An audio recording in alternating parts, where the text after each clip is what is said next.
Geert Vermeulen, hello. It's a pleasure to have you with us today. Yes, thank you for the invitation.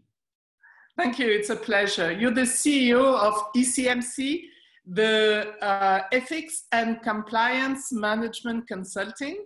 Yes. And we look forward to going in depth in understanding public value and compliance and ethics. But before that, I'd like to ask you, what does public value mean to you personally? Yes, public value to me means that, acting in the general interest. Being ethical, doing the right things. Me personally, I hate anything that is unfair.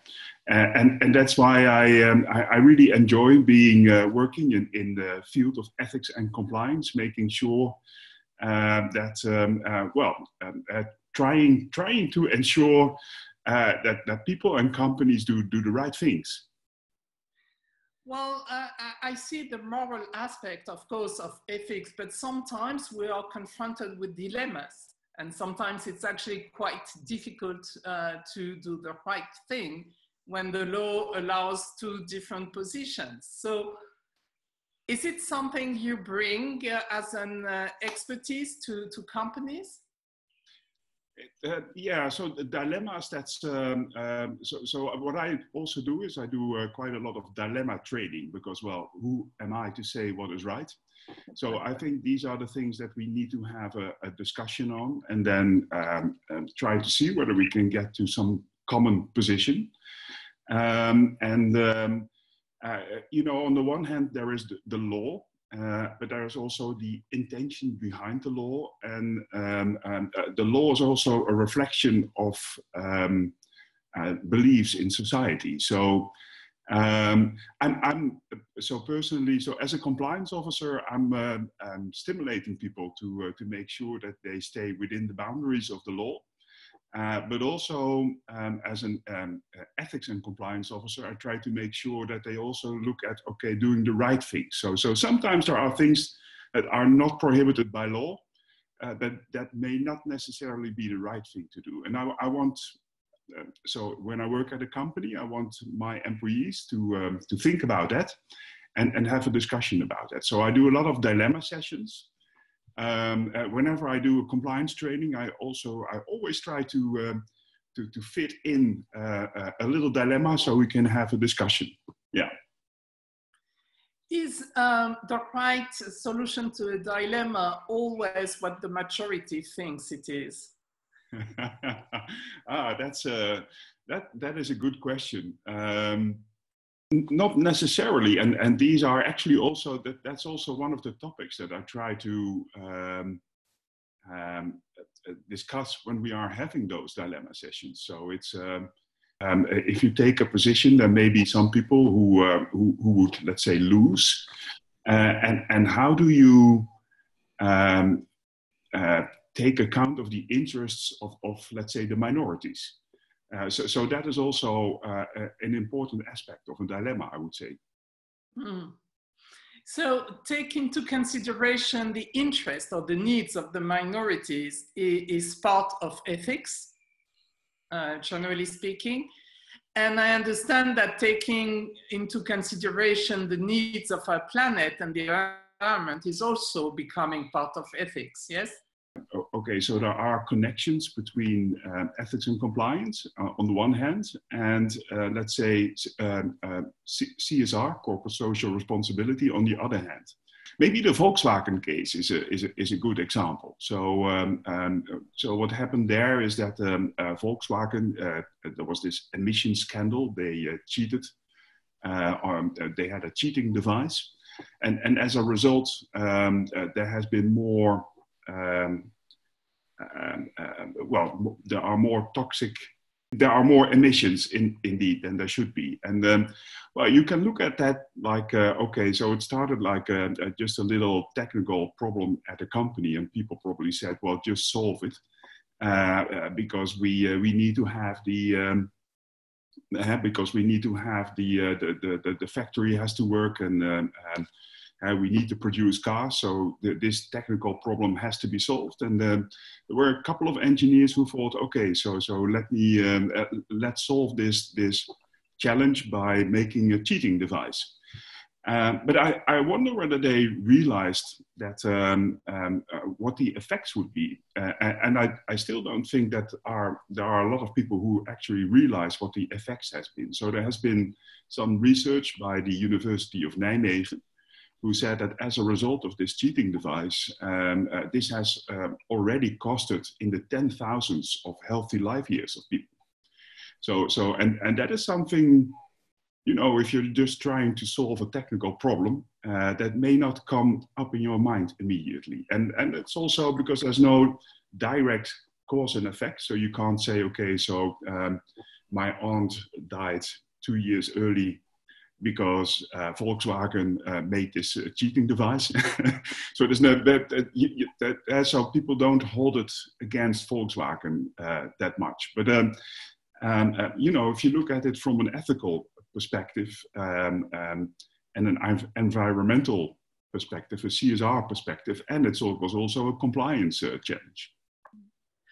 I know you advocate for increased authority for ethics and compliance officers within companies. Do you think they are not heard enough these days?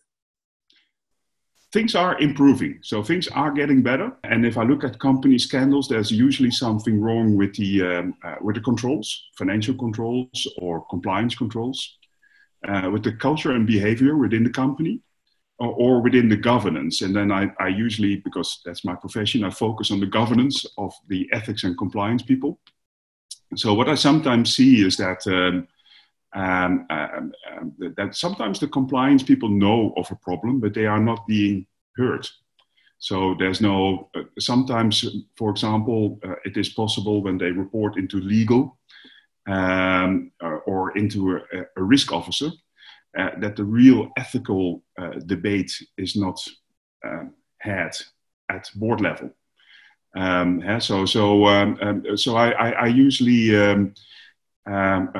propose that ethics and compliance officers, that they have a direct reporting line to the board, also to the supervisory board or the audit committee, and to make sure that they are being heard, that they are empowered, and that they have the right, the access to certain information and things like that. Yeah.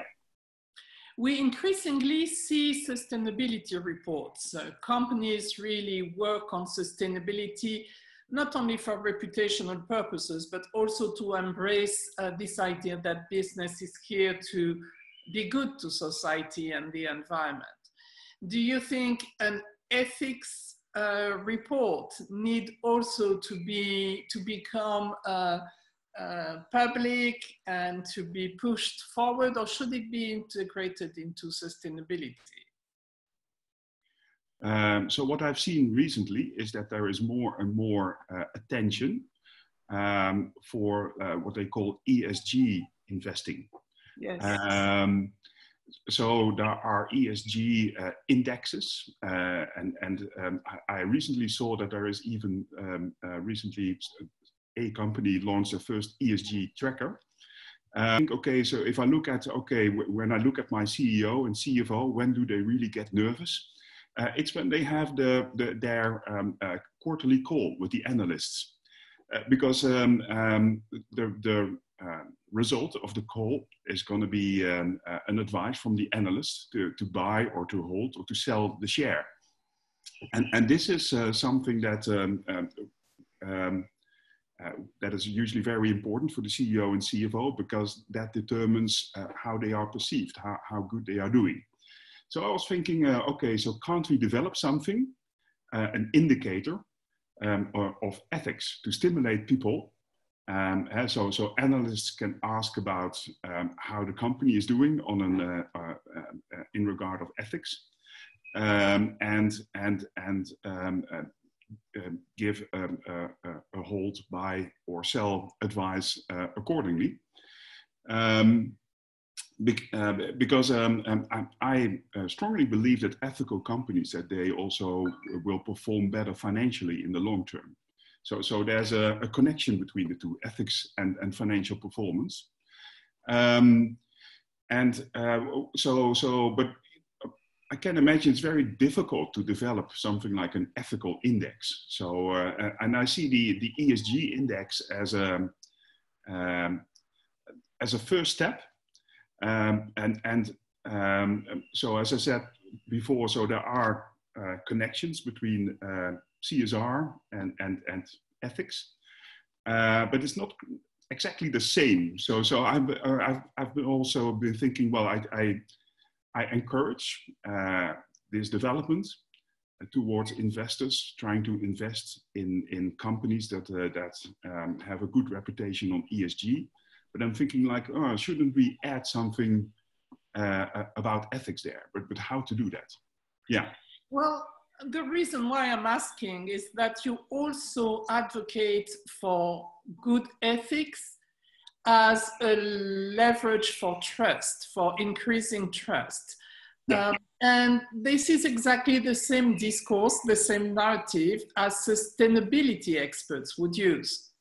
They say that basically if a company develops a proper sustainability strategy, if such a strategy is included into corporate strategies, the company is more able or is better positioned to develop trust. This is exactly the same for ethics. It's the same narrative. It's not the same. These are not the same indicators we're talking about, but the narrative and the process is the same. Therefore, why don't we include a reasoning and understanding the philosophy of a sustainable company that is also ethical? Yeah, yeah. Yes, indeed. So, and trust, I think, is one of the key terms in my profession. So, if I want to ensure that people do the right thing, well, as I said, so it would be good to have a discussion. So you need to have a sort of an open culture where people feel free to challenge decisions, to have discussions. There should be transparency about the decisions that upper management takes and why they take them. Companies that have a culture of trust will also be trusted. And also, I think if there's a culture of trust and a culture of discussing things together, working together, there will, in the end, there will be more creativity, because people will not be afraid to come up with crazy ideas and discuss that with their colleagues. And I think it will also stimulate creativity within organizations. And I think that might actually be the main driver of the main relationship between trust and financial performance. Yeah. What are the main challenges today for a CEO to implement trust? I don't think it's something that you learn at business school. So it's within the Netherlands, with a group of compliance officers, we faced the same challenge, and we went to sit together. We are with a group of around 20 people, and we thought, okay, so which tools do we have we used in the past that were successful?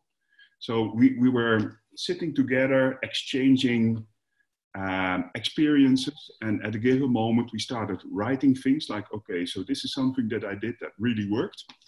And we recently launched a toolbox with we now have 45 tools for compliance officers to influence culture and behavior. So at this moment, I would say to board members, go to your compliance officer and ask them how to influence culture and behavior.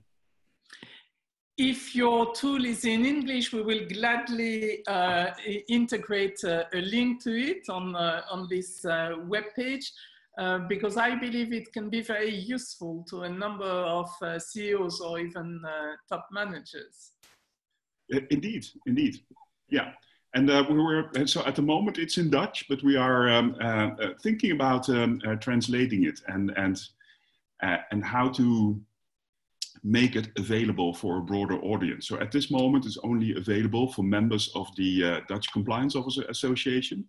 But yeah, but we're thinking about that. Okay, and tell us a bit, how does it look like? I understand it's a number of factors put together. Yeah, so so this what we call expert group on culture and behavior. We use a model developed by Muel Kaptein, who is a professor at the Erasmus University in Rotterdam. And he developed a model on with 8 factors that influence behavior. So things like transparency, accountability, incentives and discipline, things like that. And so we drafted tools to influence each of the 8 factors. And if you go to the toolbox, you can select, okay, so I want to influence this factor for this part of our organization, like, okay, so how do I influence transparency with the board, or with the middle management, or second line of defense. And you can also select the current level of maturity of your own organization, because not every tool will work in every type of organization. So, and that way you can select a number of tools that might be appropriate for your organization. On the other hand, you can also just say, oh, I will pick one myself out of the list. So that's also possible. Yeah. Excellent. That sounds really practical and interesting. Geert, we touched upon ethics and the relationship with sustainability. We discussed trust, and all this actually is in a long-term perspective, obviously, culture. How do you link all these crucial elements with public value? So in practice, I try to do that through storytelling, like telling about, for example, this Volkswagen case, and telling about the effects of corruption on society. Because that is also, so if you look at it, at corruption at the micro level, people think, okay, so, you know, I pay you something, you give me something back. We both benefit, nobody gets hurt. But if you look at it at a macro level, then the effects, the macro effects of corruption are devastating. And I try to demonstrate that, for example, by showing pictures of the victims of corruption, so that's how I try to make the connection between things like compliance, ethics, CSR, and public values. Yes, you're absolutely right. In the international law, the victims of corruption are not yet acknowledged. And there is, I know there is some work done to start acknowledging them. But there is a link very clearly made by the UN between grand scale corruption and poverty, and grand scale corruption and public health issues. And I suspect that we would need to work on that. I suspect that there is a hidden link also between public value and ethics and compliance. I'm actually, I believe that, I want to believe in it. So that means, Geert, we will keep working together and try to demonstrate how these work together. We're getting to the end of our conversation, unfortunately.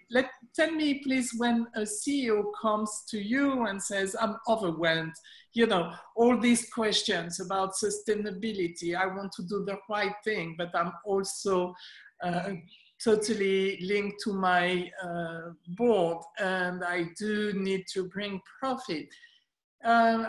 what is the first advice that you usually give for people to have all these elements very well aligned? Yeah, so what I used to do when I tried to sell ethics and compliance program in the past, I would focus on fear. So I would tell them, okay, so if you don't invest in the compliance program, you may have big problems, and that you may go to jail. There may be prosecution. You will have big legal costs to defend yourself, and also to and cost of forensic investigations. So you should invest in an ethics and compliance program to make sure that you won't suffer those losses, and had to limit your liability. What I also say is, well, you have to invest in an ethics and compliance program because it's the right thing to do. Well, board members who are under a lot of pressure to show financial results, they do not always respond to that well. So what I try to do nowadays is to evidence, and luckily there's more and more evidence that ethical companies also perform better financially in the long term. So that's what I try to show them. And sometimes, I try to stimulate this long-term thinking. Excellent. Thank you very much, Geert. Yes, thank you. You're welcome. And we'll be in touch, of course. Good luck for the next few weeks and months. Great, thank you. Good luck to you as well.